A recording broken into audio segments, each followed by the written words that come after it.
There are different stigmas for different diseases. Right, we've been through this last week.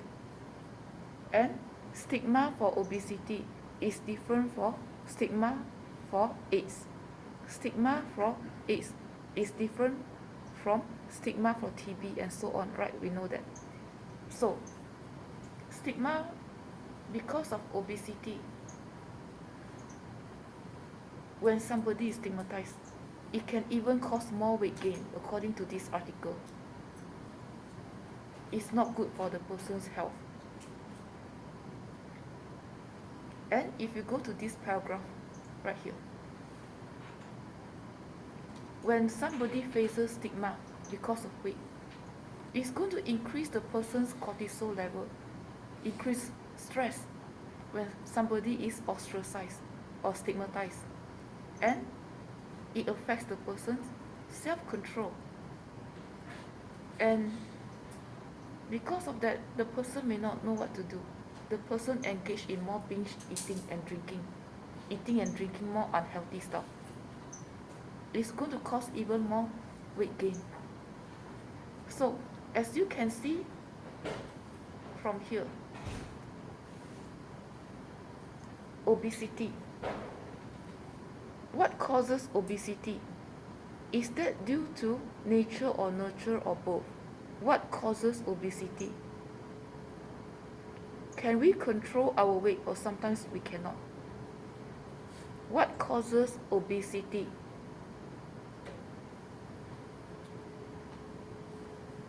And when somebody is being teased for his or her weight, according to this article, is that a good thing? Not really. Being teased, just like being bullied, that's a social phenomenon. It's going to affect how our system function, biological system. It's going to affect cortisol. And it's going to affect personalities. It's going to affect self-control. And it's going to affect eating behaviors towards an unhealthy way when somebody is being teased for his or her weight. So, I don't know about you.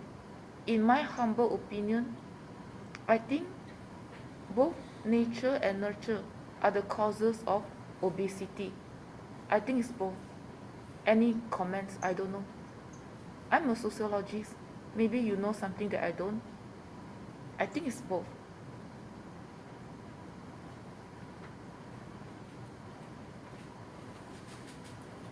So, when somebody faces weight discrimination or weight bias, they gain even more weight when they are stressed. Because we just been through in the previous PowerPoint slide, it messes the function of cortisol.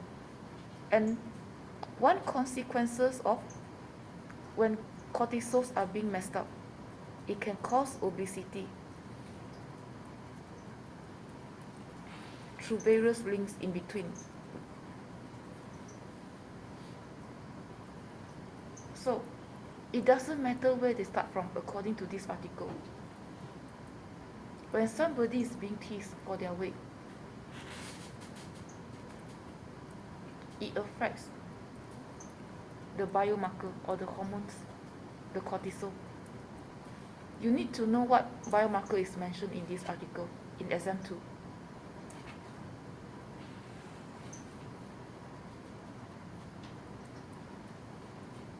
And do you know why somebody engaged in binge eating?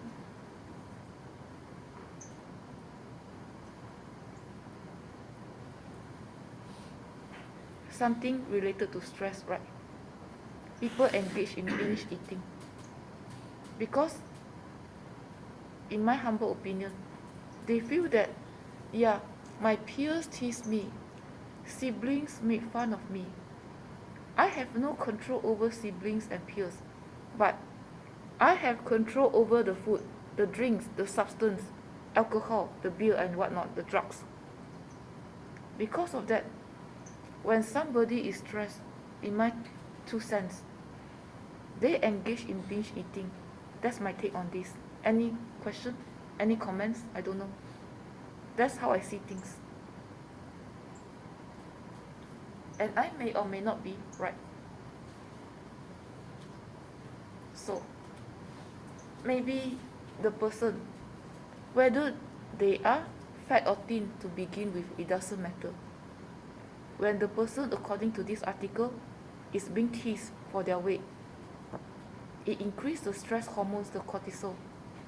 And the person may feel that, yeah, they have no control over people who bully them, tease them. But they have control over their food, their drinks, their drugs, their alcohol, and whatnot.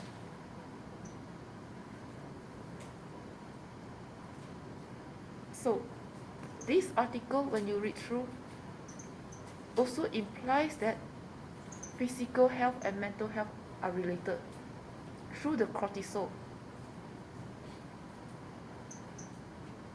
And this is worse if weight bias becomes a self-fulfilling prophecy. When they internalize all this teasing and whatnot due to their weight, they are going to even gain more weight due to all these reasons. Increase in cortisol, drop in self-control and whatnot. So as you can see, personality is a sociological and psychological factor. And our food choices, food preferences is partly sociology, partly psychology, maybe partly biology, based on our knowledge in sciences, nutrition, and whatnot. And cortisol level is definitely science. So this tells us that social science and biological science, they are intertwined. They cannot be separated. And people have different personalities. Some are more inclined to internalize all these teasing stereotypes, biases. Some just let it go. They know God gave them 2 ears. It just goes through one ear, goes out in another, it doesn't affect them.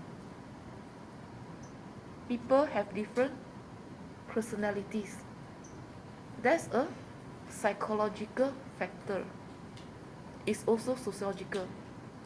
They will not let the teasing affect them.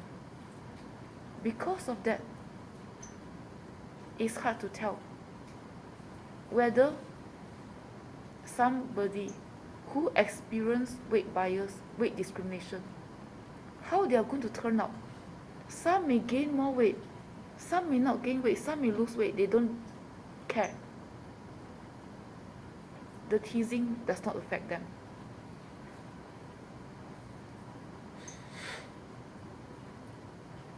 And research also found that blaming the victim is not good. If people show disgust or they are angry, they say it's their problem for being obese or fat, overweight. It's their problem. If they are angry towards people who are slightly heavier, it may or may not be a good thing. Depends on how the person is going to internalize all these biases and discrimination, stigma. But to play it safe, it's better not to blame the victim, because we don't know whether the person is going to internalize all these stigma or not. And how is that going to affect the person's cortisol level? It's logical to assume that those who are more inclined to internalize all this stigma, their cortisol is going to spike up more than those who are not affected. So, it's better not to show disgust, anger, and blame on those who are slightly heavier.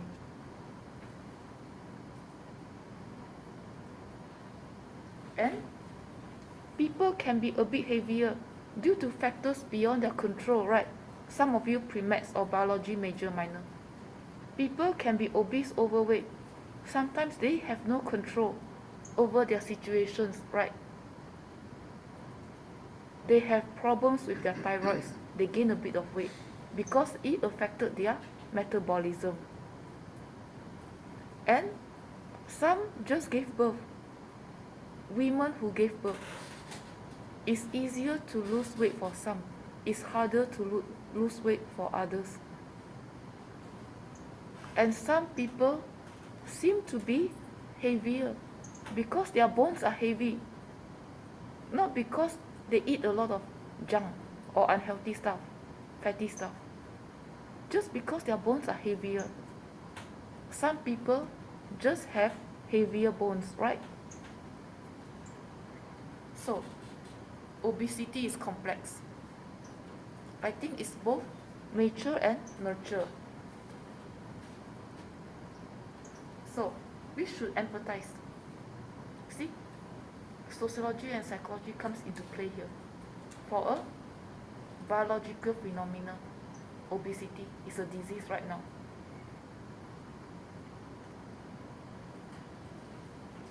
We should not stereotype people who are heavier, that is all their fault. We have one oversimplified view of what causes somebody to be heavier. We just stereotype them. The causes of obesity are very complex, according to this article. And some are promoting anti-fat attitudes. This has something to do with sociology. If you promote anti-fat attitudes, hopefully it does not mess up the person's cortisol level that much. Hopefully. And personal biases are not good. It's going to affect the person's stress hormones or cortisol level. And because of that, certain clinical guidelines should be revised according to the authors of this article to ensure that heavier people are not stereotyped, are not discriminated, and they are more comfortable when they come forth for treatment to improve their situation. Just like other types of cancer. We've been through this last week. When something is less stigmatized, people are more inclined to seek help, to get treatment, to get diagnosed. The same thing with obesity. And we have to instill a sense of optimism among people who are heavier. We cannot blame the victim. If we instill some sense of optimism to those who are heavier, hopefully it doesn't mess up their cortisol level so much. We don't judge them, we don't shame them. Because if we do so, it may mess up their cortisol level. It's not good. It can cause added stress on them. So, I think this chapter is not too technical. What do you think? Can you handle this? You have a question in your second exam.